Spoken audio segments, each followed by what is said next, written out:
The Bay Area's rock station, 107.7 The Bone. So you're an author now?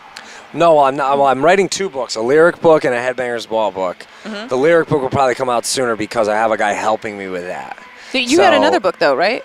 No, I don't. I've been working on, this is the thing. Weren't you working on like an autobiographical piece? Well, now that's kind of like the lyric book. Okay. It's turned into that because just the lyric book, because... Damn, I read Treatments and it sounded really like gripping and harrowing and I was like all looking forward to it. Well...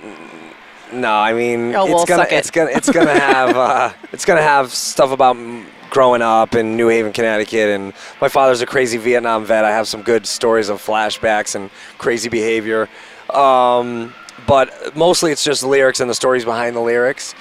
And because I signed a bad publishing deal when I was about 18 years old, I'm still working that out, how to do everything, but I guess it's going to come out and everything's going to be cool, and then I'm going to do the Headbangers Ball book, which talks about interviewing, everybody over the 4 years, that I hosted the show, and all the crazy traveling.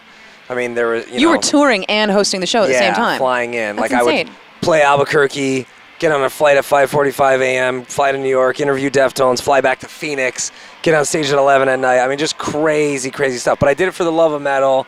Everybody launched their careers. I mean, everybody from Avenged Sevenfold, As I Lay Dying, Atreyu, Shadows Fall, Shadows Fall, Lamb of God, Killswitch did the first Headbangers Ball tour.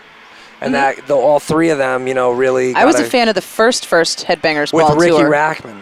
The first Headbangers Ball tour was Anthrax, Exodus, and Halloween. Yes. Remember that? Yes. And you know what? I watched the episode when they had, all the bands on, or they showed, live, I think it was live... footage. Was that in the Bay Area, actually? Did they film that here? I don't know if they filmed it here, but I know they came here. Yeah, that I was talking with. We did a 20th anniversary show with Dee Schneider, and Ricky. That was awesome. Ricky Rackman, and I was talking with them about that. Halloween. What was that like, having the multi-generational hosts of? I just sat there and didn't Ball. say anything. I just listened to the stories. It was like the Dee Ricky show, wasn't it? Yeah, I didn't get a word in edgewise, which is fine, because you know what I mean. I love hearing all their stories, and to me, the show was probably much more interesting when those guys were hosting it. Anyways, being the band guy, you heard stories of production and catering. Yeah. I'm I know these guys are tired. They're coming in at 9 a.m. to film. We're supposed to pretend it's Friday night or Saturday night or whenever the show was airing, and I just did the band guy thing. I would talk we're having a conversation now. It's not really, it's more of a conversation than it is a pressing interview about. I mean, some of the interviews were hard. Priest, I had to ask him about Turbo, and you got to get some questions in. Yeah.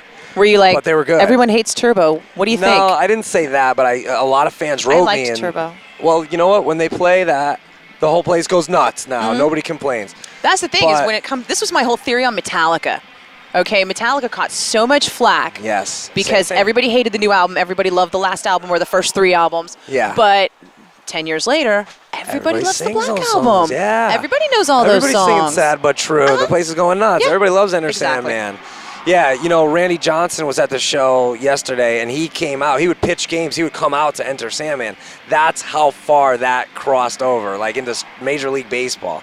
But, the book that when the book does come out, I talk about the Judas Priest stuff. I made friends with Rob. Hatebreed ended up doing shows with Judas Priest.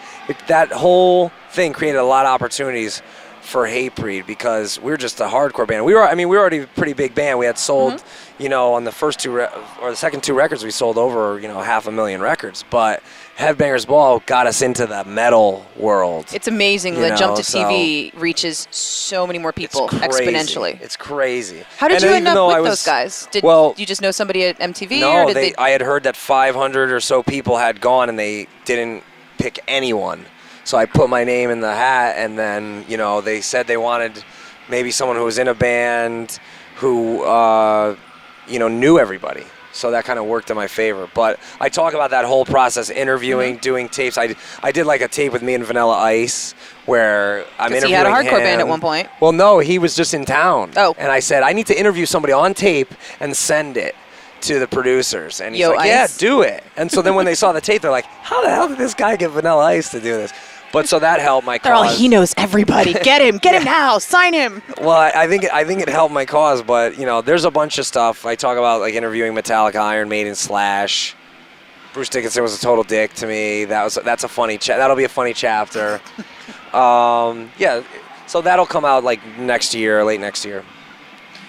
Is it daunting to try and write a book and sucks. write an album and tour? And It sucks because when I first started talking about you can't be like Ozzy and just have a guy follow you around with a tape recorder. Right. No, I and actually then tell him to write everything up. Yeah, because that won't work for me. For him, it works because people go, "Oh, I understand. He's not going to sit in front." Me, people would be like, "You're lazy. You can't sit and type it out." Like I would be held to a different fire. Well, Ozzy's a senior citizen, Right. I mean. So when I put all these stories together and I had to go through it, and I'm still going through it. Yeah, it is very daunting, and it's like, it's a bum out because you're like, you forget stuff, and then you're like, where does this fit in? And then you got to go back and edit yourself, and then some people are like, please don't put that in, So of course I've talked to certain people, and they're like, don't put that in. So how do you reconcile that? I don't know. I'm because the show was already so censored, and there's a whole chapter about the censorship and things we had to get around. I don't want to have to censor the book too much, but we'll see what happens. The one thing I want to do is inspire people with it. I want people to read it. Is it people from MTV saying, "Oh, don't put that in"? Or There's band is it people. Yeah, okay. And, going, dude, don't. Yeah, there's band people and management people who were with the band. You're not going to break the road code, are you? No, I wouldn't do that. But I just want people to pick it up and go, look, this guy, I have nothing. I have an 8th grade, 9th. I kind of went to 9th grade. I have a GED. I have no TV experience. And I hosted like a top rated show on MTV2 for 4 years. I mean, that's pretty incredible. So like, I want to just inspire people like, don't give up on the music industry yet. Don't give up on music. Musicians, people outside, people in radio, magazines. I want people to read it and be like, all right, I'm still going to follow, my dreams or my goals. And, I want to make the book a little bit more, not just stories and diaries, but have some purpose to it. Are you stoked for Ozfest this year?